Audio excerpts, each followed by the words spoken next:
देखिए, आज के मोटिवेशनल कोट में मैं यही कहना चाहूँगा आपसे कि सिकंदर हालात के आगे कभी नहीं झुकता, तारा भी टूट जाए तो कभी ज़मीं पर नहीं गिरता। गिरते हैं हज़ारों दरिया समंदर में मगर कभी कोई समंदर दरिया में नहीं गिरता। तो अपने आप को कभी कम मत आइए, आप भी सिकंदर हैं।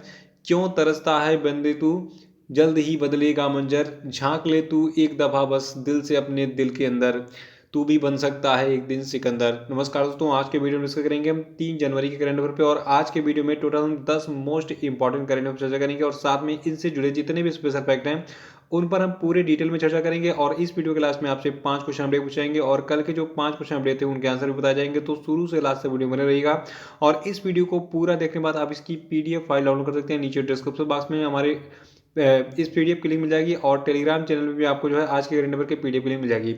और देखिए, अगर आप इस चैनल से ऐसे ही वीडियोस की ऑटोमेटिक नोटिफिकेशन माना जाते हैं तो चैनल को भी सब्सक्राइब करके बेल आइकन प्रेस कर दीजिएगा और वीडियो को लाइक और शेयर भी कर दीजिएगा। तो चलिए शुरू करते हैं इस वीडियो को। देखिए, आज के करंट अफेयर का पहला प्रश्न है कि हाल ही में किसे रेलवे का नया चेयरमैन और सीईओ बनाया गया है। तो देखिए, ये व्यक्ति आपके हैं सुनीत शर्मा। यहाँ पर इनकी आपको फोटो दिख रही होगी।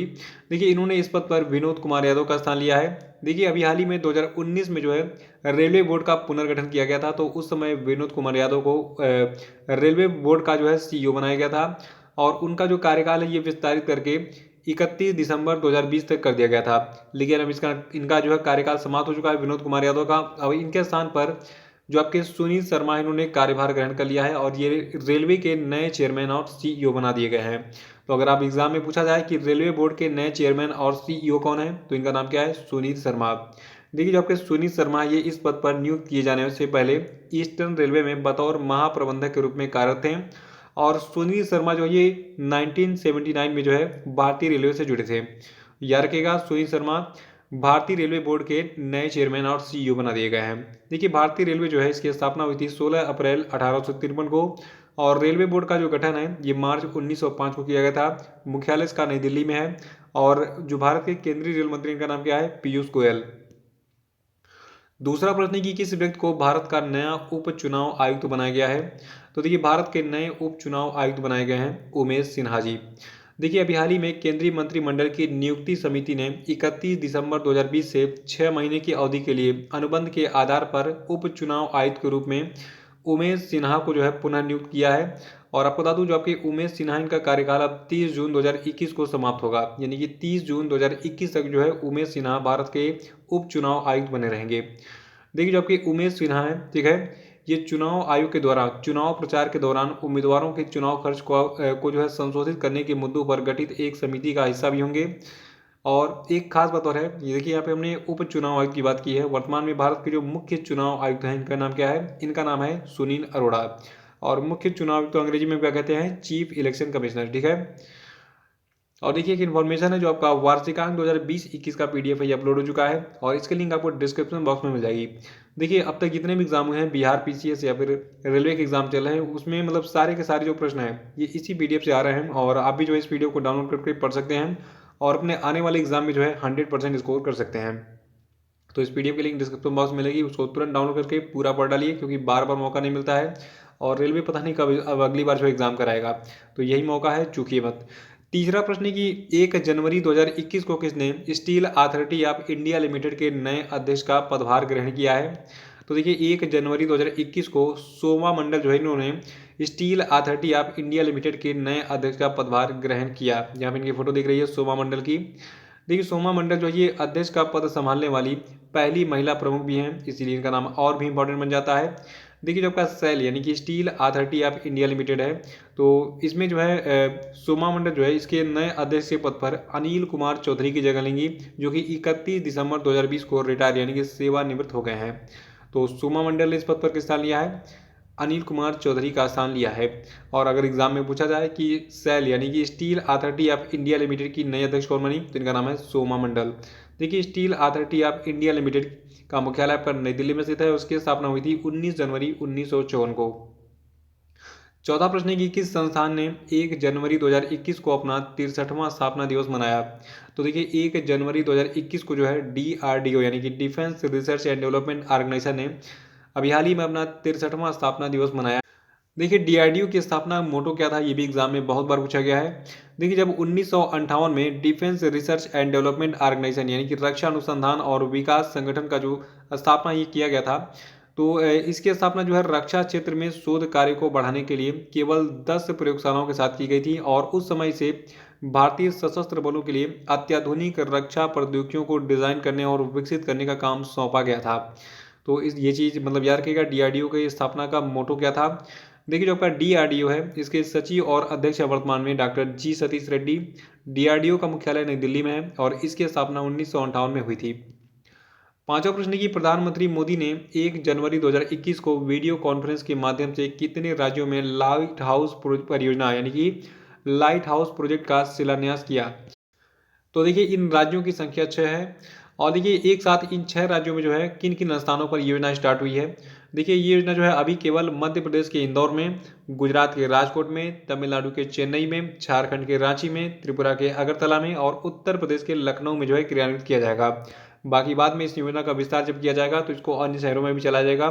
और आपको बता दूं जो आपकी ये लाइट हाउस परियोजना है, इस परियोजना का जो निर्माण है ये global housing technology challenge India के तहत किया जा रहा है और इस योजना को केंद्रीय आवास और शहरी मामलों के मंत्रालय के द्वारा तैयार किया गया है।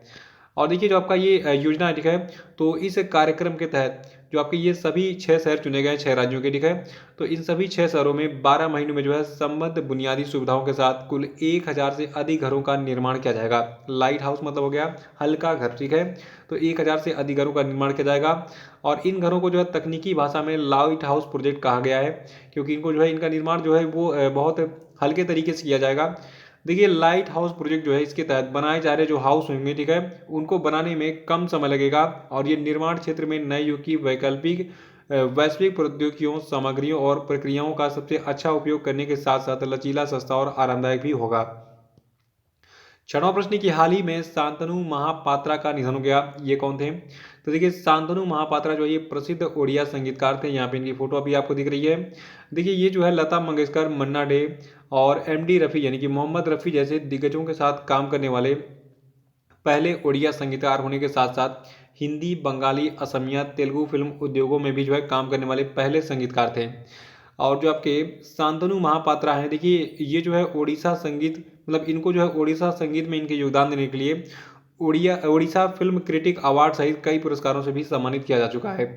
और सातवां प्रश्न की हाल ही में एशियाई विकास बैंक और भारत सरकार ने किस पहाड़ी राज्य में बागवानी उत्पादन और कृषि घरेलू आय को बढ़ाने के लिए कुल $10 मिलियन के ऋण समझौते पर हस्ताक्षर किया है। तो देखिए अभी हाल ही में एशियाई विकास बैंक जो है इसने और भारत सरकार ने मिलकर जो आपका हिमाचल प्रदेश राज्य ठीक है वहाँ पर बागवानी उत्पादन और कृषि घरेलू आय को बढ़ाने के लिए कुल $10 मिलियन के ऋण समझौते पर हस्ताक्षर किया।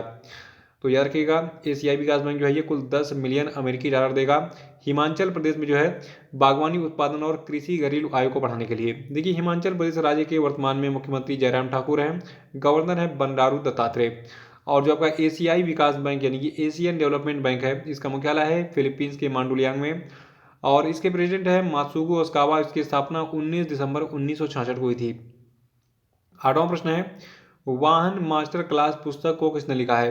तो देखिए इस वाहन मास्टर क्लास पुस्तक को लिखा है अल्फ्रेडो कोबेल्ली ने। ये कौन है, ये एक इटली के लेखक यानी कि राइटर हैं। इनको भारतीय धर्म ग्रंथों में बहुत ज़्यादा रुचि है और इसीलिए इन्होंने इस वाहन मास्टर क्लास पुस्तक को लिखा है। और क्यों लिखा है, देखिए आपको बता दूं ये पुस्तक जो है ये भगवान गणेश की कहानी पर आधारित है जो कि ब्रह्मांड के चारों ओर महान कारनामों में उनके साथ देने के लिए नए वाहनों का तलाश करते हैं ठीक है।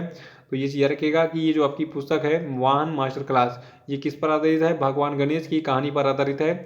और जब ये अपने नए वाहन की तलाश करते हैं, इनका वाहन क्या है, इनका वाहन चूहा यानी कि रैट है ठीक है। यहाँ पे देखिए इनको दिख भी रहा होगा, यहाँ पे थोड़ा सा भगवान गणेश दिख रहे हैं, यहाँ पे जो है रैट वगैरह दिख रहे हैं। और देखिए आपको बता दूं जो आपकी ये पुस्तक है वाहन मास्टर क्लास ठीक है, तो वाहन मास्टर क्लास को जो है प्रकाशित किया है स्कोलास्टिक इंडिया ने और अभी हाल ही में इस पुस्तक का विमोचन किया गया है ठीक है। नौवां प्रश्न है कि केंद्र सरकार ने आयकर रिटर्न दाखिल करने की जो समय सीमा है इसको बढ़ाकर कब तक कर दिया है। तो देखिए आयकर रिटर्न दाखिल करने की जो समय सीमा है इसको बढ़ाकर 10 जनवरी 2021 तक कर दिया गया है। देखिए इससे पहले ये सीमा थी 31 दिसंबर 2020। और इसके पहले भी सीमा को कई बार बढ़ाया गया था। देखिए पहला विस्तार 31 जुलाई से 30 नवंबर 2020 किया गया और फिर बाद में आयकर रिटर्न दाखिल करने की सीमा को फिर 31 दिसंबर 2020 तक बढ़ा दिया गया और अब इसको जो है फिर 10 जनवरी 2021 तक बढ़ा दिया गया है। और 10वां प्रश्न की निम्नलिखित में से कौन हाल ही में अंतर्राष्ट्रीय प्रतिभूति संगठन यानी कि international organisation of securities commissions का सहयोगी सदस्य बना। तो देखिए अभी हाल ही में जो आपका अंतर्राष्ट्रीय वित्तीय सेवा केंद्र प्राधिकरण है ये बना है international organisation of securities and commissions यानी कि अंतर्राष्ट्रीय प्रतिभूति संगठन का सहयोगी सदस्य। और जो आपका अंतर्राष्ट्रीय वित्तीय सेवा केंद्र प्राधिकरण है देखिए इसकी स्थापना जो है अप्रैल 2020 में भारत सरकार के वित्त मंत्रालय के द्वारा की गई थी। किस लिए इसकी स्थापना की गई थी? अंतर्राष्ट्रीय वित्तीय सेवाओं में सभी वित्तीय सेवाओं को विनियमित करने के लिए। और देखिए इस संगठन का मुख्यालय आपका गुजरात के गांधीनगर में स्थित है। ठीक है, तो जो आपका अंतर्राष्ट्रीय वित्तीय सेवा केंद्र प्राधिकरण है इसका मुख्यालय कहाँ पे है? गुजरात के गांधीनगर में। तो ये थे आपके आज के सभी महत्वपूर्ण करंट अफेयर और हम बात कर लेते हैं आज के सभी क्वेश्चन पे। तो सभी लोग तैयार हो जाइए कमेंट बॉक्स में आंसर देने के लिए। देखिए पहला प्रश्न आपके लिए कि हाल ही में भारतीय रेलवे के द्वारा नए डिजाइन किए गए विस्टाडोम पर्यटक कोच का कितने किलोमीटर प्रति घंटे की गति से परीक्षण किया गया? बताइए स्पीड इसकी क्या है। और ये विस्टाडोम कोच पर्यटक कोच क्या है इनके बारे में मैंने आपको कल के वीडियो में डिटेल में बताया था, तो कल का वीडियो देखिए उसको रिवाइज भी कर डालिएगा। और देखिए दूसरा प्रश्न आपके लिए कि हाल ही में किस केंद्रीय मंत्री को टीका और प्रतिरक्षा के लिए गठित वैश्विक गठबंधन यानी कि global alliance for vaccine and immunisation यानी कि गावी बोर्ड के का जो है सदस्य नामित किया गया? बताइए। और तीसरा प्रश्न है कि वर्ष 2020 के लिए प्रतिष्ठित इंजीनियर अवार्ड किसे दिया गया? बताइए। चौथा है कि हाल ही में इंदिरा जोसेफ वेन्यूर का निधन हो गया, ये किस संस्था से जुड़ी हुई थी? बताइए। और पांचवा प्रश्न आपके लिए कि हाल ही में WHO ने किस कोरोना वैक्सीन के इमरजेंसी इस्तेमाल को मंजूरी दी? इसका नाम बताइए। और अब हम बात करेंगे कल के जितने भी क्वेश्चन अपडेट पूछे गए थे उनका सही उत्तर क्या है।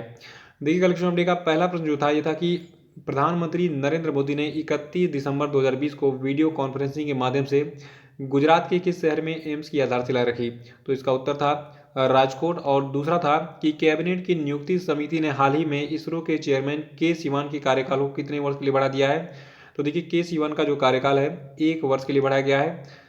और तीसरा था कि दजूको घाटी कहाँ पर स्थित है जहाँ के जंगलों में भीषण आग लग गई थी? तो देखिए दजूको घाटी जो है मणिपुर नागालैंड सीमा पर स्थित है। और इसके बारे में मैंने आपको परसों के वीडियो में डिटेल में बताया था, तो परसों का वीडियो देखिए उसको रिवाइज कर डालेगा। और चौथा प्रश्न था कि हाल ही में कौन सी टीम जो है ये ऑस्ट्रेलिया को पछाड़कर ICC टेस्ट रैंकिंग में पहले स्थान पर पहुंच गई है? तो देखिए ये टीम आपकी है न्यूजीलैंड की।